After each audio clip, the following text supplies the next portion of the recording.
Salut mes gâtés, une nouvelle vidéo sur l'oracle de G, cette fois-ci pour vous parler des cartes de la 21 à la 30. Donc on va faire un peu plus rapide que les précédentes vidéos. Donc on va commencer par la carte 21 qui est la lune, la lune entière avec les deux quartiers. Alors cette carte va représenter la rapidité des événements, puisque un cycle lunaire c'est 21 jours, nous avons une nouvelle lune et une pleine lune tous les 21 jours. Donc d'ailleurs c'est la carte 21 et le 21 c'est un jour que j'aime beaucoup puisque c'est la date de mon anniversaire, de celui de ma fille et de celui de ma belle-mère. Bref, parenthèse. Donc c'est une carte qui annonce la rapidité. Donc si elle est posée à côté d'une carte de temps, printemps, été, automne, hiver, ça va annoncer plus 3 jours ou 3 semaines dans vos événements. C'est une bonne carte.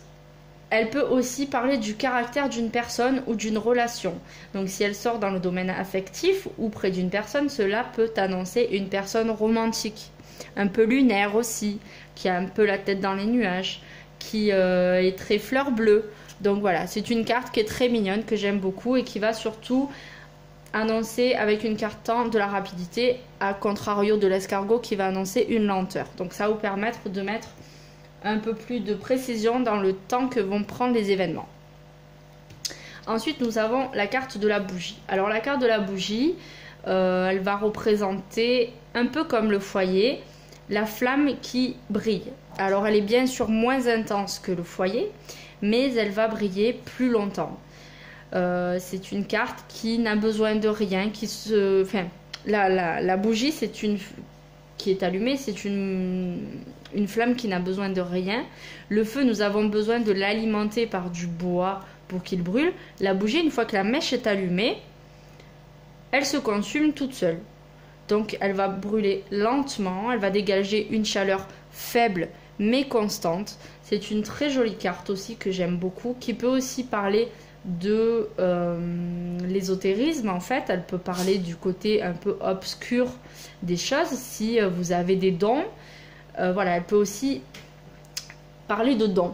Donc en fait, c'est là que je voulais en venir, c'est-à-dire que si elle sort par exemple avec la carte de la harpe, donc elle n'est pas ici, elle sera plus loin dans le jeu, la bougie avec la harpe va signifier un don dans le domaine artistique, donc que ce soit la musique, le théâtre, la peinture, je ne sais pas, quelque chose que vous aimez faire, ça va représenter le fait que vous ayez un don par rapport à ça. Si elle sort par exemple à côté de la carte des tours, elle peut annoncer que vous avez un certain don pour parler en public. Avec le commerce, par exemple, je vois la carte ici, elle peut annoncer que vous avez un certain don dans le commerce, dans la vente. Donc si vous cherchez votre voie professionnelle et que vous faites un tirage concernant ce domaine-là, elle peut vous aider à vous tourner vers le domaine commercial. Donc voilà, si elle sortait avec la carte de l'entraide, elle peut stipuler que vous avez un don pour vous faire des amis ou pour aider les autres. Donc voilà, après à vous de vous faire votre propre interprétation, mais c'est une très jolie carte.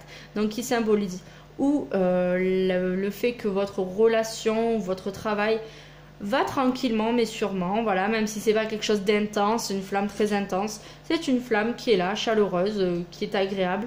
Donc dans votre travail tout se passe bien, ou alors le don dans quelques domaines que ce soit. Ensuite nous avons la carte du travail. Donc le travail, ça représente le boulot en général. Et ça peut aussi représenter le travail à fournir dans une relation. Donc, ou représenter une personne qui est très assidue, qui travaille dur pour que sa vie soit réussie. Donc, c'est une carte très simple à prendre telle qu'elle. Elle ne représente pas que le travail en lui-même, mais le fait de travailler sur quelque chose pour s'en sortir. Donc, voilà. Ensuite, nous avons la carte de l'été. Alors, l'été, c'est toujours pareil, comme les autres cartes du temps. Ça représente 3 jours, 3 mois, 3 années, ainsi de suite. Mais ça représente aussi une relation comme l'arbre touffu en plein été, quoi. Ça représente une relation complète, voilà, qui est agréable, qui est complète, qui est belle. C'est quelque chose de très très harmonieux, mais attention parce que l'été, après l'été vient l'automne, et là l'automne, la relation risque de se faner. Donc Ceci n'est pas un acquis. Lorsque l'été sort, cela vous donne, ou si elle sort sur le présent, l'état de votre relation actuelle, très très belle. Si elle sort dans le futur, c'est qu'elle sera plus belle. Mais attention, voilà, les saisons se suivent, se ressemblent, mais les cycles, il faut en tenir compte, quoi. Donc après l'été, arrive l'automne. Donc faites attention lorsque cette carte sort. C'est une très belle carte, mais si vous voulez que votre relation reste comme ça, il va falloir, comme le feu, l'alimenter de bonnes choses. Alors cette carte-ci, qui est le point d'exclamation, elle ne signifie absolument rien en particulier. Elle appuie juste les autres cartes. Donc, par exemple, si elle sortait avec ça, cela veut dire que votre relation est vraiment très très belle. Ça, c'est sûr. Personne ne peut dire le contraire. C'est une très très belle relation. Si elle sortait à côté de la lune et de, par exemple, une saison, cela voudrait vraiment dire 3 jours. Ça, c'est très rapide. C'est clair que celle-ci appuie le fait que la lune sorte, qui est très rapide. Donc, c'est très très rapide. Si vous sortiez le point d'exclamation avec ça, et par exemple le domaine commercial, ceci voudrait dire que oui, vous avez un don très très important dans le domaine commercial. Tournez-vous là-dessus. Voilà, c'est une carte qui appuie vraiment les autres cartes. Très très très belle carte pour vous conforter dans l'idée que c'est très bien ou que c'est pas bien. Ensuite, le désert. Alors le désert, comme son nom l'indique, ça peut être beaucoup de choses. Le désert affectif, le désert sentimental, le désert au niveau de la santé, c'est-à-dire que vous avez un manque. Là, quand c'est désertique, c'est parce qu'il y a un manque d'eau. Donc, si vous sortiez ça dans la santé, c'est vraiment des problèmes, pas forcément gynécologiques comme peuvent être notés dans le livre, mais un manque de quelque chose. Vous manquez pas forcément d'eau, bien entendu, mais vous pouvez manquer de vitamines, de protéines, de légumes, de je ne sais quoi. Quelque chose qui vous manque dans votre alimentation ou dans votre vie pour être en meilleure santé. Donc voilà, c'est la sécheresse, c'est la pauvreté aussi. Si elle sort avec l'argent, c'est la pauvreté. Au niveau de l'affectif, ça peut être le désert affectif ou une relation qui se craquelle. Voilà, regardez la carte, hein, c'est craquelé, ça s'ouvre, il y a un canyon qui se crée. Donc voilà, attention de ne pas laisser votre relation se dessécher. Au niveau de la personnalité, c'est une personne vide, quoi, sèche, qui ne vous apporte rien. Ça peut être aussi ça, aussi une relation qui ne vous apporte rien, même qui vous détruit. Hein. Clairement, cette carte, sans eau, le sol se détruit et il se désagrège. Donc voilà, attention, cette carte est plutôt négative dans sa lecture, mais cela va vous permettre d'apporter des changements dans votre vie pour retrouver du positif. Ensuite, là, nous avons le petit oiseau. Alors, le petit oiseau qui est je vais y arriver, une hirondelle qui nous apporte la bonne nouvelle. Donc, l'hirondelle, ça signifie toujours un message. Un message qui va arriver en général plutôt par la voie électronique, on va dire, donc, ou par téléphone, ou par courrier, ou par... parce que vous l'avez vu à la télé, voilà, mais qui va vous apporter un message. Donc ça peut être bon ou mauvais, bien entendu, tout va dépendre de la carte qui suit. Donc par exemple ici nous avons le cadeau, donc vous allez recevoir un cadeau sûrement par voie postale, ou vous allez recevoir une lettre qui va être tellement agréable pour vous que vous allez prendre ça comme un cadeau. Voilà, donc c'est une nouvelle que vous allez apprendre. Elle peut être aussi au niveau du couple négatif parce que vous pouvez apprendre aussi que votre compagnon vous trompe par exemple. Donc attention, mais cette carte-là va toujours vous annoncer une nouvelle que vous allez apprendre. Donc ensuite nous avons le cadeau. Donc le cadeau a double sens. Donc si vous le sortez dans ce sens-là et que vous tirez les cartes pour vous-même, donc si je me tire les cartes et que je sors le cadeau dans ce sens, c'est que je vais recevoir un cadeau. On va me donner un cadeau. Donc c'est pas forcément un cadeau matériel, ça peut être un cadeau spirituel ou un cadeau sous toute autre forme. Donc par exemple, qu'est-ce que c'est qui pourrait être un cadeau pour moi?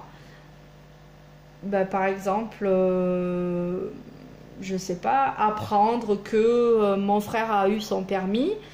Pour moi c'est un cadeau. Si ces deux cartes arrivent côte à côte avec la carte d'un jeune homme, c'est un cadeau. Je serais très heureuse de savoir que mon frère a eu son permis. Donc voilà. Si vous tirez cette carte dans ce sens-là pour une autre personne à qui vous faites les cartes, il faut la prendre à l'envers. Donc, si c'est pour moi, je reçois le cadeau. Si c'est pour moi, dans ce sens, je donne le cadeau. C'est moi qui vais faire un cadeau à quelqu'un. Et si la personne est en face de vous, il faut lire la carte dans le sens de la personne.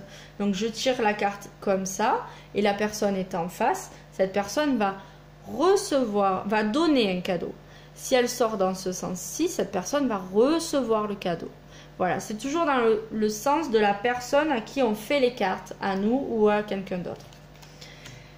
Voilà, ensuite nous avons l'entraide. D'ailleurs, le cadeau, entre parenthèses, il peut être empoisonné, hein, selon les cartes qu'il y a après. Si par exemple vous avez le poignard, c'est un cadeau pas cool. Donc, c'est pas toujours un bon présage, le cadeau. Donc, ensuite, nous avons la poignée de main. Donc, la poignée de main, ben, ça représente l'entraide. En général, ça représente la bonne entente, l'accord entre deux personnes. Ça peut représenter au niveau du travail ou l'entraide d'une personne pour un projet ou la poignée de main qui accorde quelque chose. Donc par exemple, vous allez signer un contrat, vous faites une poignée de main avec votre patron en remerciement. Si vous avez besoin, je sais pas, vous venez de déménager, vous avez besoin d'aide pour faire des travaux chez vous, ben, ceci va représenter l'entraide de peut-être de vos amis ou de votre entourage, tout dépendra des cartes qui sortent avec, qui vont stipuler que quelqu'un va vous aider. Donc voilà, ou que vous allez aider quelqu'un. Mais en général, c'est plutôt quelqu'un qui vous aide. Et ensuite, nous avons la carte 30 qui est le commerce. Donc le commerce, ça représente deux choses. Soit le commerce en tant que tel, donc le travail dans le milieu du commerce, les achats, voilà, ou au niveau affectif, la stabilité. C'est une balance qui est équilibrée, il n'y a pas de déséquilibre sur cette balance. Les poids et la coupelle sont parfaitement équilibrés, l'aiguille est centrée. Donc dans votre couple, c'est quelque chose de très bien. C'est une relation très stable, qui est équilibrée, où il n'y a pas une personne qui souffre et une autre qui est heureuse, etc. C'est une très très belle carte. Et donc si elle sort avec le travail, cela va représenter une fonction dans tout ce qui va être commercial. Donc voilà, c'est une carte à prendre assez simplement. Ou le domaine commercial au niveau du boulot, ou l'équilibre au niveau de la santé et de l'affectif. Ou d'une personnalité, une personne qui est équilibrée, quoi. Voilà. À très vite pour de nouvelles vidéos sur les cartes de 31 à 40.